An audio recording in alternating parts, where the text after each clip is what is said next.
अस्सलामुअलैकुम व आदाब नाजरीन। हम पत्थर नगी का जो प्यास का इलाका है वहाँ पर जो लैंडस्लाइड्स का ख़तरा है और जो रोड वहाँ सिंक हुआ है उसकी खबर पर लगातार बने हुए हैं। कल भी हमारी नज़र वहाँ पर थी, जो डिस्ट्रिक्ट एडमिनिस्ट्रेशन ने डिप्टी कमिश्नर किश्तवाड़ की डायरेक्शन पर वहाँ रेस्क्यू ऑपरेशन जो है वो एक तरह से शुरू किया है और जो इफ़ेक्टेड फैमिलीज़ हैं उनको शिफ्ट किया जा रहा है। और जो बॉर्डर सड़क है उसको जो है वो ट्रांसशिपमेंट हो रही है वहाँ पर, क्योंकि जो सड़क है वो काफ़ी धंस गई है। और इससे एक बार फिर से जो पावर प्रोजेक्ट्स के इम्पैक्ट्स है वो आना जो है वो शुरू हो गया। हालांकि अभी वहाँ पर जब डैम बनेगा, जो डैम काफ़ी बड़ा है क्वाड और कीरू पावर प्रोजेक्ट्स के, तो उससे जाहिर से तौर से बात है कि जो आसपास के इलाके हैं, जो लूज राख है वो शायद सारी की सारी पहाड़ियाँ जो है वो कहीं नीचे ना आ जाए। जैसे कि कल भी हमने आपको बताया था कि किस तरह से बगलिया डैम में जो शॉर्ट कंक्रीटिंग करनी थी, जिसके लिए 400-500 करोड़ रुपए उस वक्त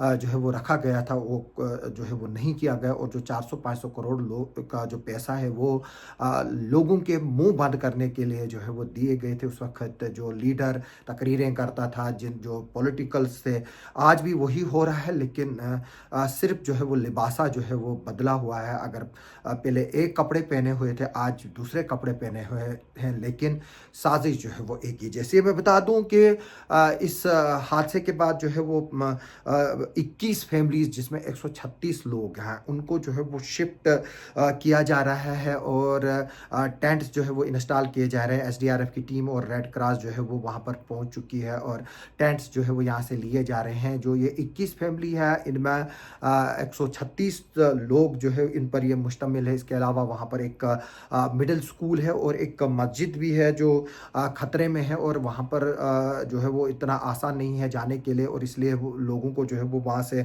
उतारा जा रहा है। और इसकी वजह से जो ये बंद हो गया है, इससे जो हिमाचल प्रदेश की भी जो एक कनेक्टिविटी है, यहाँ से जो पांगी इलाका है वहाँ का जो सब डिवीज़न है उसकी कनेक्टिविटी भी जो है वो किश्तवाड़ से ही है। मैं बता दूं आपको, तहसीलदार नागसिनी की रिपोर्ट के मुताबिक जो एरिया इफेक्टेड है वो 3000 से 4000 स्क्वायर मीटर है। जो तहसीलदार नागसिनी मोहम्मद रफ़ी नायक है, उन्होंने हमें बताया कि 3000 से 4000 स्क्वायर मीटर का एरिया जो है ये इफेक्टेड हुआ है। और आगे चलकर जो है वो ये शायद और इंक्रीज हो सकता है, क्योंकि जो दरारें हैं वो काफ़ी बढ़ रही हैं। इस पर जो वहाँ के लोकल्स हैं उन्होंने डिमांड की है कि जो भी ये फैमिलीज़ हैं इनके एक शख्स को जो है सीवीपीपी में नौकरी लगाई जाए, ताकि ये अपना जो है वो फाइनेंशियल जो घर बार जो है उसको चला सके। और इसके अलावा इनको रिहेबिलिटेशन के लिए जो है वो 50 कनाल की स्टेट लैंड जो है वो मांगी गई है, ताकि इनको जो है वो वहाँ पर रिहेबिलिटेट किया जाएगा। और जो बाकी जो खर्चे हैं, इनको जो मकान को डैमेजेस हुए हैं और बाकी जो इनके रिकंस्ट्रक्शन ऑफ हाउसेस के लिए भी जो है वो वहाँ के लोकल लोग हैं उन्होंने डिमांड की है। और इसमें ये बताया गया है कि जो तहसीलदार ने हमें बताया, अभी तक कोई जानी या माली नुकसान की जो है वो कोई खबर नहीं है। और इसके अलावा जो लाइव स्टॉक है वहाँ पर उसको भी शिफ्ट करने की ज़रूरत है। मिडिल स्कूल है और जो बाकी चीज़ें उनका है उसको भी जो है वो शिफ्ट करने की ज़रूरत है। और सरकार जो है वो इनको टेंट्स प्रोवाइड कर रही है, राशन प्रोवाइड कर रही है, और जो बर्तन वगैरह जो है वो चीज़ें जो डिस्प्लेस्ड फैमिलीज़ यहाँ पर हुई हैं उनको भी जो है वो दे रही हैं। और अभी ये देखना होगा कि क्या यहाँ से जो है वो कोई स्पेशल टीम जो है वो भेजी जाएगी कि उस एरिया को एनालाइज किया जाए कि कितना एरिया जो है वो वहाँ पर ख़तरे में है। क्योंकि जो हमें खबरें मिलती है डंगडूरू प्रोजेक्ट साइट पर भी जो खराई पकनू गाँव है और जो आसपास का इलाका है वो सारा जो है वो उसमें भी जो है वो दरारें पड़ रही हैं। पिछली बार भी मैंने आपको एक वीडियो जो है वो डंगडूरू का दिखाया था जिसमें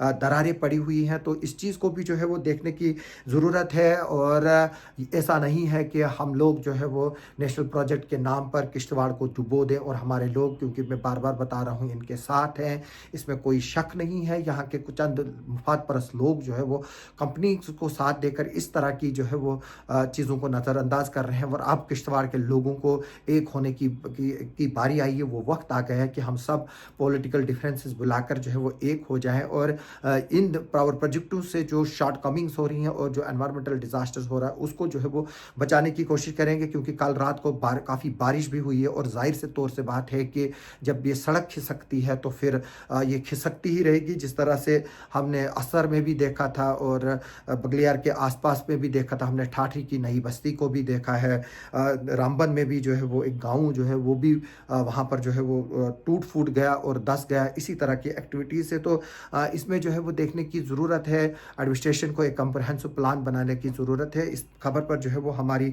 आगे भी जो है वो नज़र बनी रहेगी, क्योंकि सीनियर ऑफिशियल्स जो है वो वहाँ की तरफ रुख कर रहे हैं और अब हमें ये देखना होगा कि क्या जो ये लोग हैं इनको नौकरी दी जाएगी सीवीपीपी में, क्या इनको प्रॉपर रिहेबिलिटेट किया जाएगा, क्या स्टेट लैंड जो है वो इनको प्रोवाइड की जाएगी ताकि ये दोबारा से अपना घर बना सके, और क्या सरकार और प्रोजेक्ट अथॉरिटीज़ जो है वो इनको मदद करेगी इस घर को उनके घरों को दोबारा बनाने में। ये देखना ये वक्त ही बताएगा, लेकिन मुझे जो है मैं नाउम्मीद हूँ, क्योंकि जो ये लोग इफ़ेक्टेड है इनके साथ भी उसी तरह की सियासत होगी जिस तरह से पूरा ज़िला किश्तवाड़ के साथ सियासत हो रही है। यहाँ का जो करोड़ों रुपया एनवायरनमेंट पर या यहाँ का जो कॉरपोरेट सेक्टर सोसाइटी जो है रिस्पॉन्सिबिलिटी जो है उस पर होना चाहिए था, वो भी नहीं हो रहा है। इनफ्लुएंशियल बड़े बड़े घरों के लोग जिनके माँ बाप सीवीपीपी में थे या एनएचपीसी में थे, उन्हीं के बच्चे जो है वो लगे हुए हैं। यहाँ जो पॉलिटिशियंस के लेटर्स या उनके इन्फ्लुएंशर्स पर